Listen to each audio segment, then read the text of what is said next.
Hello and welcome to Global. The Grand Sheikh of Sunni Islam's most respected seat of learning has called for a radical overhaul of religious teaching to combat the spread of extremism in Muslim countries. Sheikh Ahmed Al-Tayyib, who's the Grand Imam of Cairo's Al-Azhar University, said a historical misreading of the Quran had encouraged what he called intolerant interpretations of Islam. Now, he made those comments at the Global Islamic Counter-Terrorism Conference, which is underway in Mecca, where many religious experts are seeking a greater understanding of why extremist groups have become such a draw for some. These terrorist groups are not part of Islam. Islamic State, Al-Nusra, Al-Qaeda and other groups behaving violently are actually a model against Islam and the righteous path, which is moderation, dialogue, mercy and tolerance. Well, as we know, thousands of foreigners have been drawn to Islamic State, not just men either. Women have been flocking in their hundreds to become so-called jihadi brides. Here in the UK, a school in East London has reopened after the half-term break as police continue their investigation into the disappearance of 3 female pupils believed to be trying to get to Syria. In fact, another girl from the same school had travelled there earlier. The BBC's Daniel Sanford has this report. Arriving at school this morning, the pupils of Bethnal Green Academy. Set in the heart of London's multicultural East End, the school is rated outstanding by Ofsted. But it's reeling from the revelation that this half-term, 3 bright teenage girls, due to take their GCSEs this summer, have run away to Turkey and seem to be heading for Syria. We're all shocked and deeply saddened by the news that 3 of our students have been reported missing from home. This situation follows an earlier disappearance of a student in December of last year. The police spoke to the student's friends at that time, and further to this, they indicated that there was no evidence that the girls were at risk of being radicalised or absconding. Parents dropping their children off said the school was not to blame. I think there's an assumption made about a school in East London that's attended by a lot of Muslim children. I think people are quick to blame schools for everything. The 3 girls flew out of Gatwick on Tuesday and no one's heard anything from them since. Shamima Begum had been in touch on Twitter with a Scottish woman already in Syria, and a friend of the 3 from the same year at school travelled there in December and never returned. The assumption is that they're trying to join her. This, in exclusive BBC pictures, is the border zone between Turkey and the part of Syria controlled by Islamic State. This weekend, in the town of Akçakale, there was little sign of any Turkish government control over the border.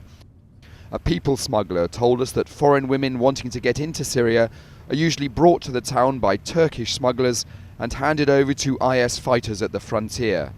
The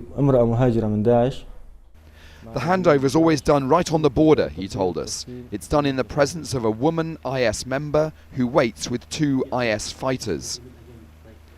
But no one the BBC spoke to in the town had seen the 3 British girls. So it is possible they are still in Turkey. Either way, what is the allure of Islamic State and what could an overhaul of religious teaching actually do to help combat extremism within Islam? Big questions. Joining me from Birmingham here in the UK, Zubaydah Limbada. She's the director of the think tank Connect Justice. That's a group which offers independent expertise in counter-terrorism. Also from Cairo, broadcaster and analyst Magdi Abdelhadi. Thank you both very much indeed for joining us. Zubaydah, I'd like to start with you if I could. What do you think Sheikh Al-Tayyib is actually calling for? What does he want to see?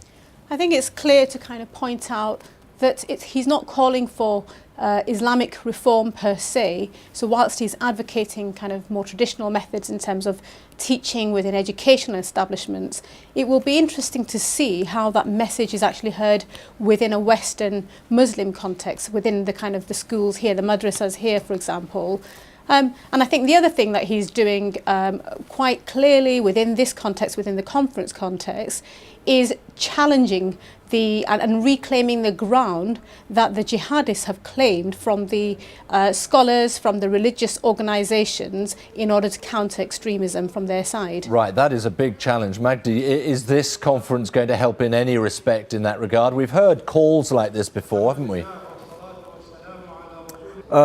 Well, I don't think it will. as a matter of fact, because it's part of the wider debate that has been going on here for months following the shocking brutality in the name of Islam as practiced by the self-styled Islamic State. What is new really, that growing a number of voices laying the blame on so-called mainstream traditional teachings of Islam.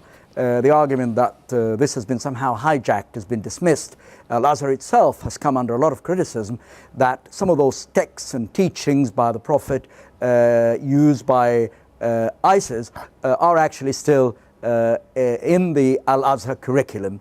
And unless this is somehow questioned and purged and the teachings of Islam are brought into line with the modern world, the problem will persist. And I don't personally think that Al-Azhar is capable of leading that campaign, itself being But let me ask you, Magdi, sorry to come in on you though, how far is Islamic State and perhaps other jihadist groups, how far are they actually, honestly, straying from the text? Are they indeed even straying from the text? I mean, there's one view suggesting that actually what they say is embedded in Islam by Muhammad. It's in the text. Well, exactly, that's what I'm trying to say. That the criticism now is saying that there needs to be a new paradigm to contextualize Islamic history and to extract from that the values rather than a literal reproduction of the methods of, shall we say, war, for example. Brutality was committed by modern standards in 7th century Arabia, which may have been acceptable back then as a way of waging war, but it is not in modern times. Islamism refuses to acknowledge that the world has moved on. They still would like to see Islam is somehow at war with the rest of the world until Islam prevails. And here I have to add what President Sisi said recently, addressing Mr. Sheikh Tayyib and other scholars, is quite revolutionary actually, coming from a head of state in the Middle East. He told them that this cannot go on. That 1.6 billion Muslims around the world continue to somehow consider the rest as their enemies and Islam will have to prevail. That is unprecedented. It's quite fundamental change of mind. Can Al-Azhar do that? I personally don't think so, and many other observers, I believe, would share that opinion. Al-Azhar is, as it stands now, is part of the problem. Magdi, thank you. Zubaydah, would you agree with that? And also, I mean, I just wonder whether we can focus on the teachings of Islam, yes, but we also have to recognise there are political elements, social media elements. They are sharp and smart at the way they use these things. Yeah, I think that's a really important point. So you drew on the story of the 3 young girls who've gone from the UK, from East London. And for those individuals, it might not be so much about whether they have scholarly whether they've studied the traditions, whether they've studied the deeper teachings of Islam on this. What they have done is that they may have used social media where there has been justification that's been used by terrorist groups like Al-Qaeda, by IS, in order to justify a very attractive message that the West is at war with Islam, and so therefore they are fulfilling a religious obligation. And what the traditional kind of scholars, these big organizations in Saudi and in Al-Azhar will not be able to do is connect with the adeptness and with the kind of the immediacy with which these groups use social media to really simplify what is right and what is wrong. So they polarize and use a language of young people and say, we're on the right, the Muslim world is under attack, so therefore you must do this. At which point, Magdi, in this rather depressing conversation we seem to be having now, who is there who could lead the charge, if you like, into a better appreciation of what IS and its like are actually doing with Islam?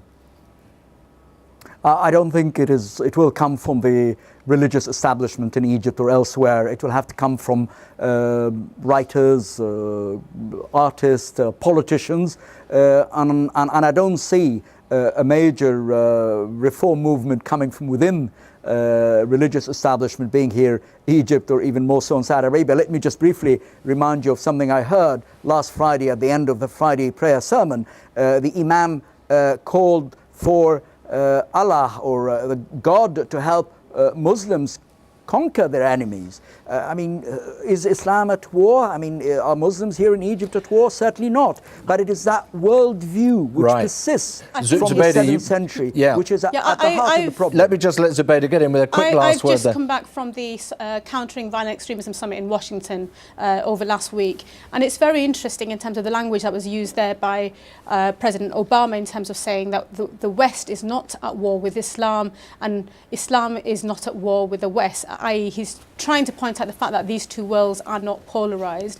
And I think it's also, I agree with Magdi's point in terms of it's not the religious organisations who will win this war, and I think it's important that the Middle East has also got to recognise that they've not addressed any of the socio-political factors. So, for example, in the context of the Arab Spring, so therefore a religious argument per se is not what's going to win this. That is not enough. OK, Zubaydah Limbada, Magdi Abdelhadi, as ever, thank you both very much indeed for joining us on Global. Right, let me bring you some of the